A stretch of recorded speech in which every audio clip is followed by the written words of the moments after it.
Alas Pilipinas versus Kazakhstan match must win para sa Pilipinas para makaabante sa AVC Semis. Angel Canino itinago versus New Zealand, gagamiting bala versus Kazakhs.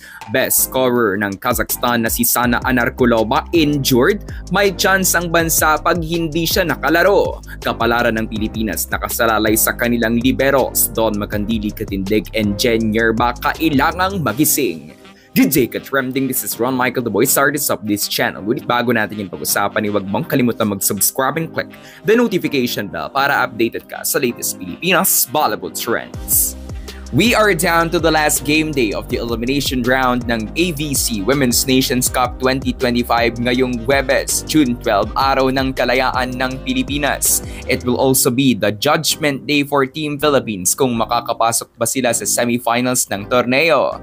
At 11 a.m., Philippines versus Kazakhstan. At 1:30 p.m., Iran versus Mongolia.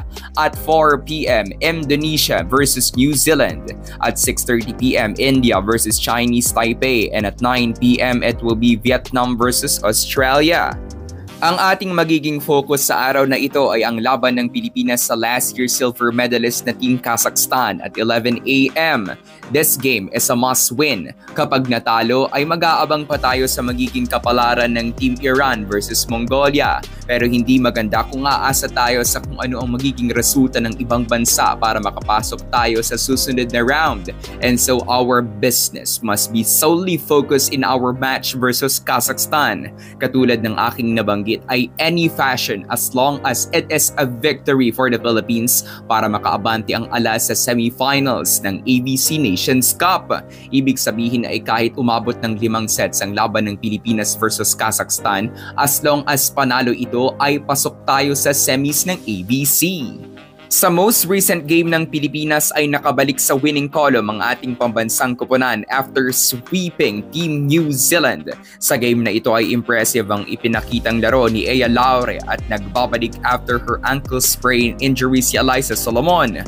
Subalit sa game na ito ay hindi pinaglaro ni Coach George De Brito si Angel Canino at tila itinago para hindi ma-scout ng Team Kazakhstan.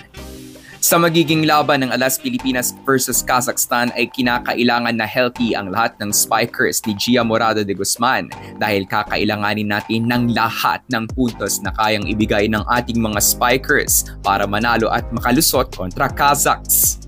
Pero sa darating na laban versus Kazakhstan, kung mayroong mga players na dapat mag-step up from the team, it will be the liberos of Alas Pilipinas, Don Macandili Katindig and Jennifer Nierba. In the past games of Alas, kahit na sa mga panalo, ay napakadaming missed receptions and missed digs na ipinakita nila Don at Jen. Dapat nilang puliduhin ito versus Kazakhstan.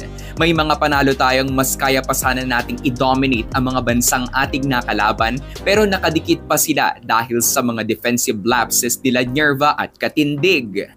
Ika nga ng ilang mga personalities in the volleyball community online ay kailangan talagang magising nila Jen at Don dahil kung hindi ay mag-fail ang bansa na makapasok sa semifinals ng AVC for 2 consecutive seasons. Kumbaga, if we want to advance in the semifinals and get our back-to-back podium finish in the AVC, Jen and Don must step up and elevate their games. Samantala sa panig naman ng Kazakhstan in their most recent win versus Iran ay na-injured ang kanilang top scorer and veteran na si Sana Anarkulova. Kinailangang buhatin si Anarkulova papunta sa bench at hindi na nito natapos pa ang kanilang laro versus Iran. We do not want injuries and we are not praying for more to come, pero ito ang kinakailangan na i-maximize ng Pilipinas kapag hindi nakapaglaro si Anarkulova matapos ang kanyang naging injury versus Iran.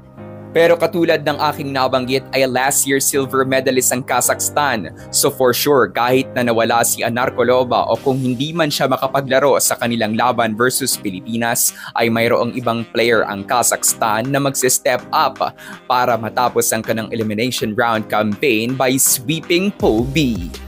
Kung kayo ang tatanungin ka trending, sino nga kaya mula sa players ng Alas Pilipinas ang dapat na mag-step up para makapasok ang bansa sa semis at matalo ang Kazakhstan?